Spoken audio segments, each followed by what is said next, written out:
नमस्कार, स्वागत है आप सभी का। मैं हूं आपके साथ शाफनी पटनायक। बुलेटिन की शुरुआत करेंगे। डिजिटल इंडिया के उद्देश्य को सफल बनाने के लिए मुख्यमंत्री योगी आदित्यनाथ ने डीजी शक्ति योजना का शुभारंभ किया। डीजी शक्ति योजना के अंतर्गत साल के लिए ICC-MRT में पढ़ाए जा रहे MBA और BCom ऑनर्स पाठ्यक्रमों के आखिर वर्ष में अध्ययनरत छात्रों को टैबलेट और स्मार्टफोन वितरित किए जाएंगे। और वहीं बताते कि MBA पाठ्यक्रम के 135 छात्रों को टैबलेट, BBA पाठ्यक्रम के 18 छात्रों और BCom ऑनर्स पाठ्यक्रम के 30 छात्रों को स्मार्टफोन का वितरण किया गया।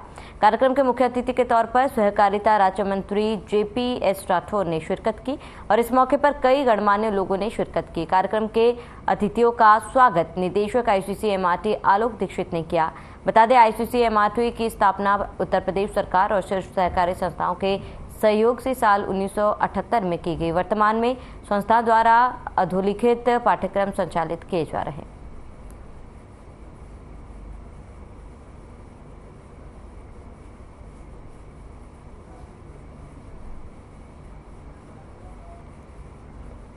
खबर लखनऊ से, जहां निषाद पार्टी के राष्ट्रीय अध्यक्ष एवं मत्स्य मंत्री डॉक्टर संजय निषाद ने प्रेस कॉन्फ्रेंस की और इस दौरान पूर्व सांसद फूलन देवी की पुण्यतिथि पर संजय निषाद ने बयान देते हुए सरकार से मांग की है कि जमीन के लिए फूलन देवी ने संघर्ष किया, उस जमीन का आज भी मुकदमा चल रहा है, उसके सही करवा दिया जाएगा। साथ ही कहा कि एक सांसद के परिवार को जो सम्मान मिलता है वो सम्मान उनकी माता को दिया जाए और फूलन देवी की हत्या की CBI जांच की जाए। साथ ही कई अहम मुद्दों पर भी बयान दिया।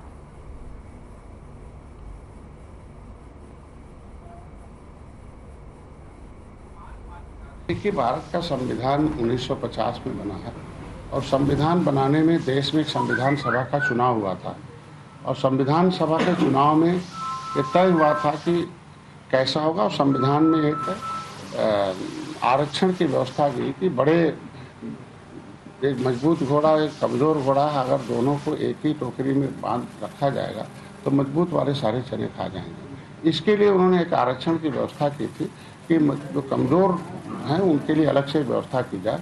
और ये कमज़ोर क्यों हुए उसके लिए मैंने बताया कि मैंने 13 किताबें इसके लिए लिखा है कि देश की आज़ादी में जो लोगों ने भूमिका निभाई, चाहे मुगलों से लड़े चाहे अंग्रेज़ों से लड़े, उनको उन्होंने कानून बनाकर उजाड़ा है। तो सोशली एजुकेशनली इकोनॉमिकली जो पहले से बैकवर्ड हो गया और उसके साथ अनटचेबिलिटी का व्यवहार होता रहा, तो हमारे यहाँ देश में ऐसी व्यवस्था दी गई है कि जो अछूत हो उसे, जिसके अंदर अनटचबिलिटी हो उसे हम अनुसूचित जाति में मानते हैं। अनु मतलब नीचे, सूचित मतलब सूचित किया जाएगा कि ऐसी जैसे नीचे रहने वाली जो जातियां हैं उनके लिए जातियों का समूह है। लेदरमैन, वाशरमैन, फिशरमैन, क्राफ्ट्समैन 66 समूह है। उसमें उनकी उपजातियों को, उनके पर्यायवाची जातियों को भी गिनती हुई थी और उनको आरक्षण की व्यवस्था दी गई।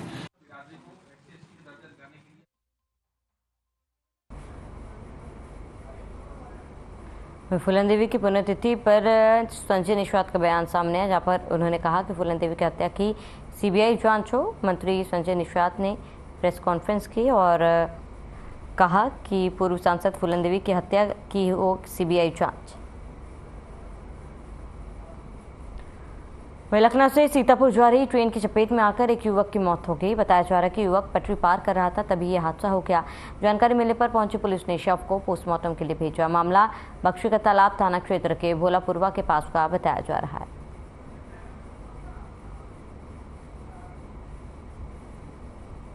तो ट्रेन की चपेट में आकर युवक की मौत हुई है और पटरी पार करते समय ये बड़ा हादसा हुआ। फिलहाल पुलिस ने शव को पोस्टमार्टम के लिए भेज दिया है। भोलापुरवा के पास का ये पूरा मामला, यहाँ पुलिस फिलहाल जांच में जुटी है।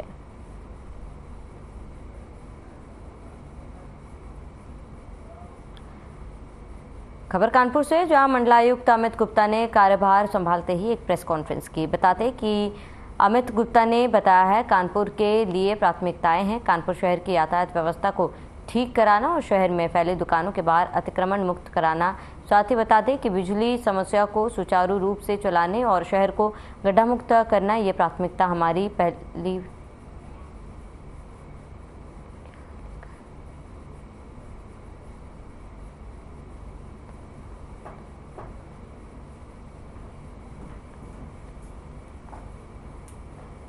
तो शासन की प्राथमिकताएं हैं इस समय जो बड़े शहरों के विकास को लेकर वहाँ के आम जनजीवन को सहूलियत हो, उद्योगों का विकास हो, लोगों का रहन सहन अच्छा हो, ट्रैफिक में सुधार हो, प्रदूषण कम हो, वो सारे विषय पर हम लोग काम करेंगे। और इसके अलावा कानपुर एक बहुत बड़ा औद्योगिक शहर है, यूपी का सबसे बड़ा शहर रहा है, तो उसमें बड़ा शहर होने के नाते इसकी कुछ विशेष समस्याएं भी हैं। और जैसे जैसे आगे यहाँ देखेंगे जो चीज़ें आएंगी, प्रयास यही रहेगा कि यहाँ के आम जनजीवन सुगम हो और साथ में जो यहाँ का व्यवसाय, व्यापार, उद्योग बढ़े, लोगों को सहूलियत हो, ट्रैफिक अच्छा हो। ये हम लोग हमारी प्राथमिकता रहेगी।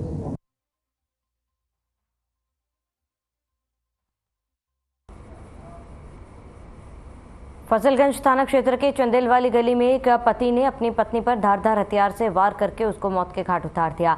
बीच बचाव करने के लिए जब उसकी बेटी बीच में आई तो उस पर तेजाब फेंक दिया। पुलिस ने घायल लड़की को लाला लाजपत राय चिकित्सालय में भर्ती कराया गया। जानकारी के मुताबिक अर्जुन और सोनी चंदेल वाली गली में किराए के मकान में रहते थे। दोनों में अक्सर किसी न किसी बात पर झगड़ा हुआ करता था। सोमवार शाम को दोनों के बीच फिर झगड़ा हो गया, जिस पर आवेश में आकर अर्जुन ने सोनी पर धारदार हथियार वार करके उसकी हत्या कर दी।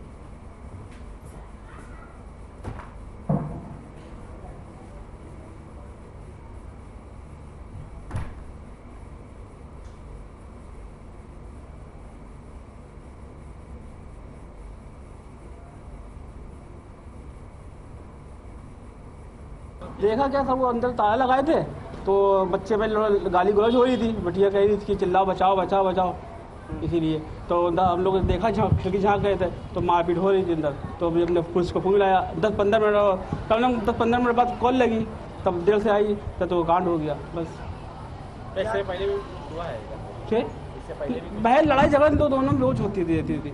आज पूरा घटनाक्रम क्या हुआ, कैसे मारा, किसने तेजाब? तो अंदर 2 कमरे लगे ना, अंदर कमरे थे, हम लोग अंदर ताला लगाए थे। वो चिल्लाने की आवाज़ें बाहर आ रही थी। थी, क्या मतलब कैसी तरह? बचाओ बचाओ बचाओ, लड़की बिटिया चिल्ला रही थी। आपकी वाइफ जब बचाने गई तो क्या हुआ? बचाने का ताला लगा था अंदर से, बाहर सब लोग खिड़की देख रहे थे। आप बता रहे तेजाब डाल दिया, तेजाब अंदर लड़की डाली थे, वो भागा गए। अंदर ताला खोल के हम लोग जब आए थे, जब यहाँ पुलिस को अंदर फोन नहीं लगा तो बाहर कॉल लगाई तो ताला खोल गया तो निकल गया। ये थाना फजलगंज जो क्षेत्र है उसमें दर्शनपुरवा एरिया में यहाँ पे एक व्यक्ति जो पड़ोस के उनके द्वारा सूचना दी गई थी कि अंदर से ताला बंद कर रहे हैं कि एक व्यक्ति जो जिसका नाम अर्जुन है उसने अपनी वाइफ को मार दिया है और जो बेटी है उसको भी चोट आई है। जब तत्काल यहाँ पे पुलिस आई तो ये पता चला है कि जो अर्जुन है उसकी वाइफ से उसका विवाद था, काफ़ी दिनों से पहले भी से काफ़ी विवाद था। आज उसने जो भी संभवतः जो भी उनका रिसेंट में जो आज में जो भी जिनसे लड़ाई झगड़ा होगा उसी के क्रम में उसने धारदार हथियार से उसकी हत्या कर दी थी। और अभी हम लोगों ने फॉरेंसिक की टीम भी बुला ली है, जो बॉडी थी उसको हमने पोस्टमार्टम के लिए भेज दिया। अंदर एनालिसिस करके ये पता चला है कि वो काफ़ी खून भी है और जिस हथियार से उसका मर्डर किया है वाइफ का, वो भी मिल गया है हम लोगों को। और जो तेजाब की जो बात है वो भी जो पता चला है कि वो बेटी के ऊपर भी कुछ गिर गया है और जो पड़ोसी में लोग जो उनको बचाने आ रहे थे उनके ऊपर भी उसने फेंकने की कोशिश करी थी।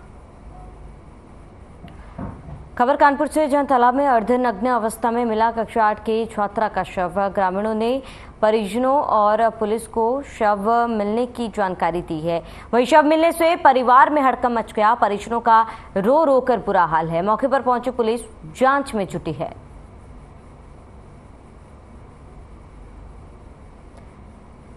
तो पुलिस फिलहाल जांच में जुटी हुई है। तालाब में अर्धनग्न अवस्था में कक्षा 8 छात्रा का शव बरामद हुआ है और ग्रामीणों ने पुलिस और परिजनों को सूचित किया, जिसके बाद पुलिस जांच में जुटी है।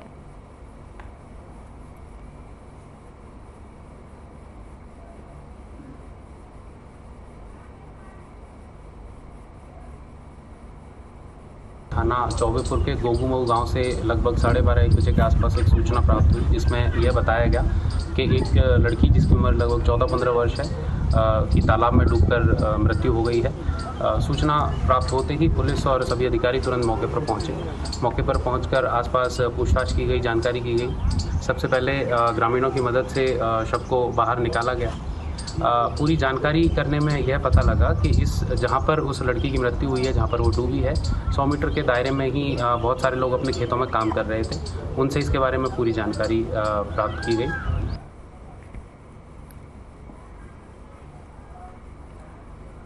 कानपुर से इस वक्त की बड़ी खबर, झोलाछाप डॉक्टर बना मौत का सौदा कर। बड़ी जानकारी आपको बता दें, आए दिन मरीजों की जान से खिलवाड़ करता है। इलाज में लापरवाही करने से देर रात मरीज की मौत हुई है। पहले भी कई मरीजों की जान जा चुकी है। उत्तरीपुरा में अवैध तरीके से संचालित है कनक हॉस्पिटल। पीड़ित परिजनों ने इलाज में लापरवाही का आरोप लगाया। सीएमओ आलोक रंजन पर आरोप लगे। सीएमओ की छत्रछाया में फल फूल रहे झोला छाप डॉक्टर। बड़ी जानकारी आपको बता रहे हैं। पीड़ित परिजनों ने इलाज में लापरवाही का आरोप लगाया है। इस वक्त की बड़ी खबर, पहले कई मरीजों की जान जा चुकी है। उत्तरीपुरा में अवैध तरीके से झोला छाप डॉक्टर इलाज कर रहे हैं। झोला छाप डॉक्टरों की वजह से कई लोगों की जान जा चुकी है।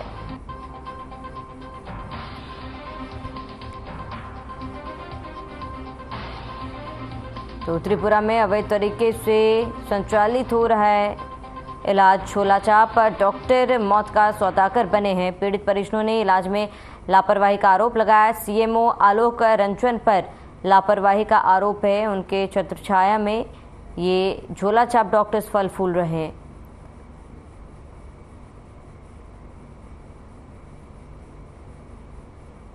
तो झोला छाप डॉक्टर पर लापरवाही का आरोप लगा है। इससे पहले भी कई लोगों की जान जा चुकी है। इसके बावजूद भी स्वास्थ्य विभाग नहीं चेताया, जिसके बाद एक व्यक्ति की मौत हुई है।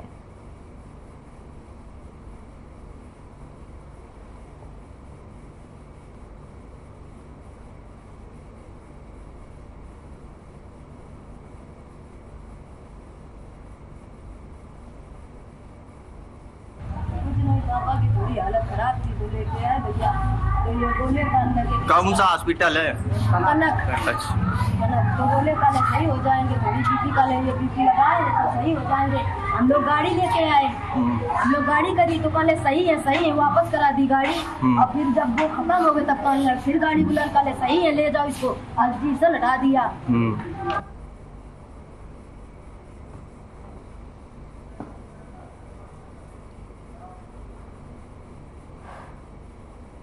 कन्नौज में सदर कोतवाली क्षेत्र के तिरवा रोड पर किसान बाजार के पास महिला दारोगा की स्कूटी अनियंत्रित होकर गलत साइड बाइक खड़ी कर रहे युवक से टकरा गई। बताया जा रहा है कि स्कूटी पर दो महिला पुलिसकर्मी कन्नौज से वापस तिरवा जा रहे थे। दोनों महिला पुलिसकर्मी और बाइक खड़ी कर रहे युवक तीनों गंभीर रूप से घायल हो गए हैं। इनमें एक महिला पुलिसकर्मी तिरवा चौकी इंचार्ज सुप्रिया गुप्ता। महिला पुलिसकर्मियों के घायल होने की सूचना पर सीओ तिरवा मेडिकल कॉलेज पहुंचे।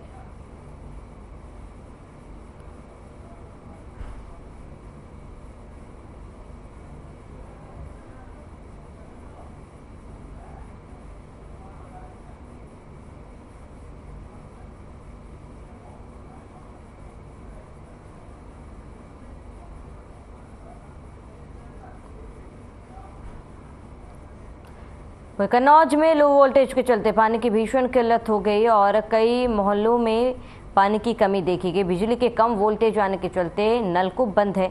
लोग मजबूरी के चलते हैंडपंप का दूषित पानी पीने को मजबूर है। सभासदों का कहना है कि बिजली सही न मिलने से समस्या बनी हुई है, जिसके चलते हजारों की आबादी के सामने पेयजल संकट पैदा हो गया है। बजुरिया, शेखाना, नटियाना सहित कई मोहल्लों में स्थानीय निवासी दिन भर सरकारी हैंडपंप से दूषित पानी पीने को मजबूर है।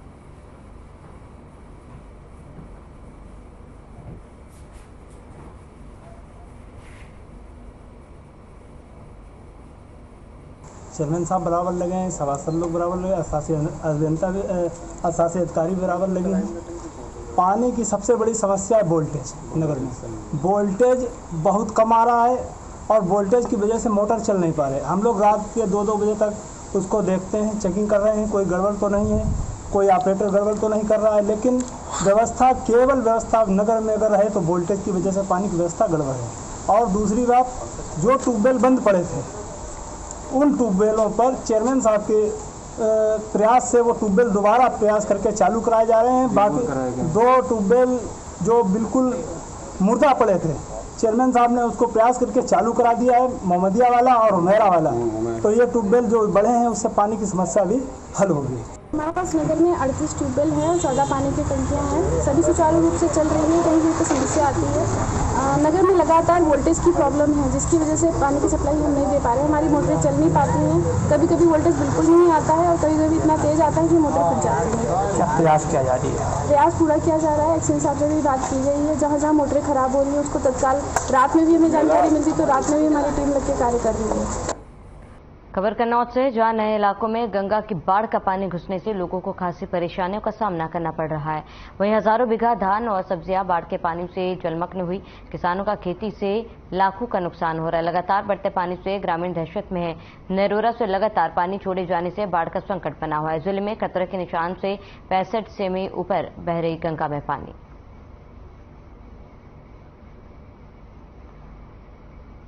तो बाढ़ के पानी से लोग परेशान हैं और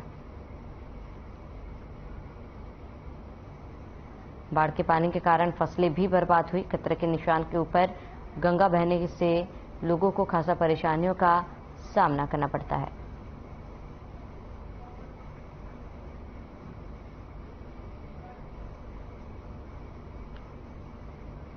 इतने घंटा वही है, जैसे तरोई है, लौकी है, परमल है, इन सब चीजों के सब्जी वाली चीजें तो नुकसान। ये धान वगैरह डूबी है ये, और ये धान अब तो मान लो तैयार ना है भाई, ये भी खराब हो जाएगी, ये भी खराब हो जाएगी, लगना ही पानी बैठ हो जाए तो लगभग नुकसान है इसमें। हाँ नुकसान है। कितनी स्पीड से पानी पड़ रहा है लगभग? अब तो हम तो नहीं बता सकने के लंबी भाई हमने नापो तो कम से कम 1.5 डंडा जो है 1.5 डंडा भर पानी बढ़ा है, पानी लगातार बढ़ रहा है। वहीं पीलीभीत में दिव्यांगजन सशक्तिकरण विभाग की ओर से एक शिविर का आयोजन किया गया था, जिसमें जनपद भर के दिव्यांगों का परीक्षण और चिन्हांकन कर रजिस्ट्रेशन हुआ, जिसके बाद दिव्यांगजनों को उपकरण वितरण किए जाएंगे। वहीं क्षेत्र के लोगों ने कैंप में पहुंचकर अधिकारियों को अपने कागजात देकर रजिस्ट्रेशन कराया। पीलीभीत में हर वर्ष की तरह इस वर्ष भी दिव्यांगजन सशक्तिकरण विभाग की ओर से दिव्यांगजनों के लिए जनपद भर के विकासखंडवार अलग अलग तारीखों में शिविर का आयोजन किया जा रहा है। यह शिविर बिसलपुर, बरखेड़ा, अमरिया, पूरनपुर, बिलसवंता तहसील समेत कई ब्लॉकों अलग अलग तारीखों में 31 जुलाई तक शिविर आयोजित किए जाएंगे, जिसमें दिव्यांगजनों का परीक्षण और चिन्हांकन किया जाएगा, जिसमें दिव्यांगजनों को रजिस्ट्रेशन ऑनलाइन कराने होंगे, जिसके बाद तारीख निर्धारित कर अलग अलग विकासखंडवार कृत्रिम अंग सहायक उपकरण योजना के अंतर्गत tricycle, wheel chair, Baisakhi, walking stick, नेत्रहीन छड़ी और श्रवण यंत्र वितरण किए जाएंगे।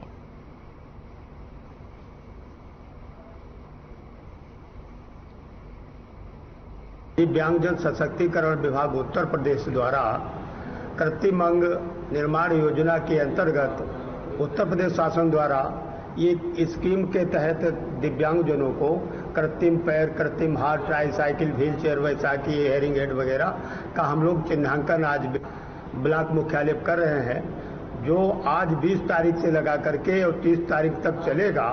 अन्य जैसे पूरनपुर है, बिसलपुर है, बरखेड़ा है, ललौरी खेड़ा, अमरिया और शारदा पार भी हमारी टीम जिला आदर्श जिला दिव्यांग पुनर्वास की टीम जाएगी और चिन्हांकन हम लोग कर रहे हैं, पंजीकरण। इसके बाद हम लोग जो है कितना ट्राईसाइकिल, कितना व्हील चेयर, बैसाखी या हेयरिंग एड या कृत्रिम पैर, ये कितना निकल के आता है वो हम लोग मंगा करके इनको जुलाई के बाद वितरण करेंगे। यहाँ पंजीकरण कराने आए अपने बेटे का। क्या नाम बेटे का? सोमपाल। क्या हो गया बेटे को? विकलांग है। उपकरण चाहिए? हाँ उपकरण चाहिए।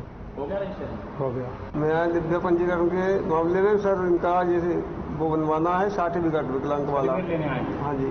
तो बच्चे को क्या हो गया, क्या दिक्कत आ रही है? ये बच्चे के पीठ में कुब्बर सा हो रहा है, ये बिल्कुल खड़े होकर चल नहीं सकता है सर, और उसके बाद में कोई काम भी नहीं कर सकता।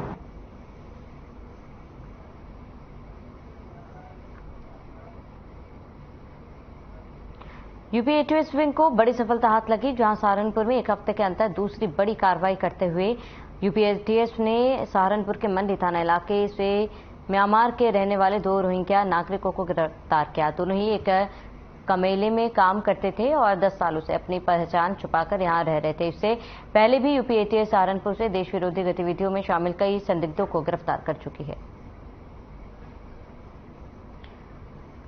तो पहचान छिपाकर आरोपी रह रहे थे और आपको बता दें कि 2 म्यांमार के रोहिंग्याओं को पुलिस ने गिरफ्तार किया है। एक बड़ी सफलता कहीं न कहीं यूपी एटीएस के हाथ लगी है, जहां 2 रोहिंग्या नागरिक गिरफ्तार हुए हैं और पहचान छिपाकर ये आरोपी यहां रह रहे थे और कमेले में काम करते थे ये दोनों आरोपी। जिसके बाद यूपी एटीएस को सूचना मिली थी, कार्रवाई करते हुए यूपी एटीएस ने दोनों आरोपियों को गिरफ्तार किया है। सहारनपुर का ये पूरा मामला जहां पर यूपी एटीएस को बड़ी कामयाबी हाथ लगी। पहचान छुपाकर 2 रोहिंग्या यहाँ रह रहे थे, जिनकी पहचान पुलिस ने की है और दोनों को ही गिरफ्तार कर लिया है। फिलहाल पुलिस दोनों से ही पूछताछ कर रही है और आगे की जांच में जुटी हुई है।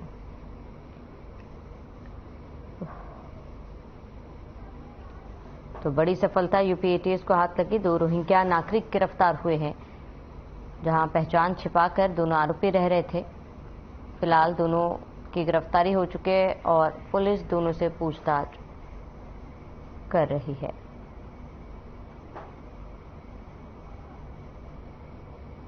तो पहचान छिपा कर रह रहे थे ये दोनों आरोपी, जिनके खिलाफ कार्रवाई की गई और पुलिस फिलहाल पूछताछ कर रही है।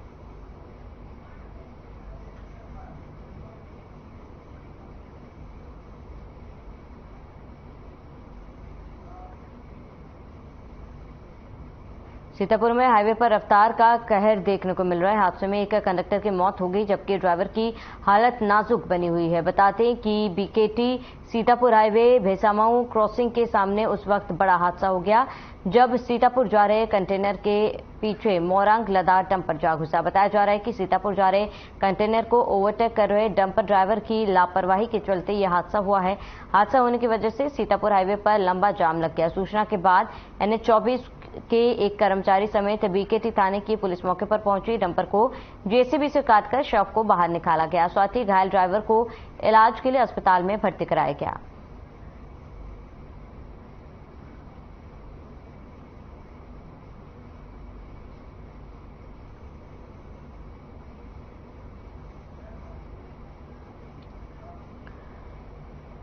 खबर कानपुर से है, जहां मेयर प्रमिला पांडवे ने कल्याणपुर के सोमनाथ मंदिर का औचक निरीक्षण किया है।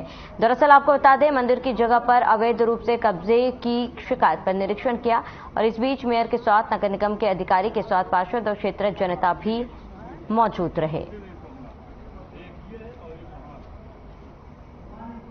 हमारा सोमनाथ का मंदिर है यहाँ, उसको देखने आई थी, जो करीब 100-150 साल पुराना है। बीच में और वहाँ एक तालाब था, तालाब लोगों ने कब्जा कर लिया है। तालाब की मान्यता थी कि अगर आपको कुछ रोग है यहाँ नहाने पर ठीक हो जाते थे, देश विदेश के लोग आते थे।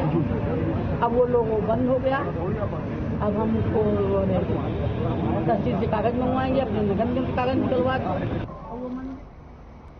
खबर अमरोहा से, जहां 30 साल के युवक की मौत के बाद पोस्टमार्टम से घर लौटे शव को परिजनों द्वारा ट्रैक्टर ट्रॉली में रखकर रोड जाम करने का मामला सामने आया। दरअसल खेत के चारों तरफ लगे कटीले तारों में करंट आने के चलते युवक की मौत हो गई। न्याय नहीं मिलने पर परिजनों समेत ग्रामीणों ने मृतक का शव ट्रैक्टर ट्रॉली में रखकर घसूरपुर लिंक मार्ग जाम कर दिया।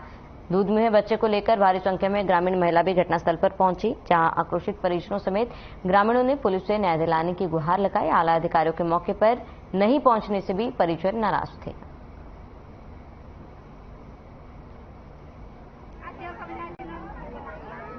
ये जो लड़का खत्म हुआ है, मतलब जो लड़का यहाँ पीपरों काट रहा था और पानी पीने के टाइम गया था उसके टेबल पे।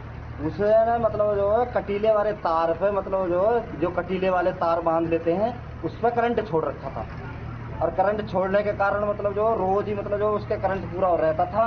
उसे कोई पता थोड़ी, कटीले वाले तार तो मतलब जो हाथ से पकड़ के नहीं निकल जाते हैं और मतलब जो आए भी जाते हैं, जब मतलब जो करंट की पता नहीं थी उसे। और मतलब चलिए इसके साथ ही इस बुलेटिन में फिलहाल में ऐसा देते हैं। देश प्रदेश की तमाम बड़ी खबरों के लिए बने रहे हमारे साथ।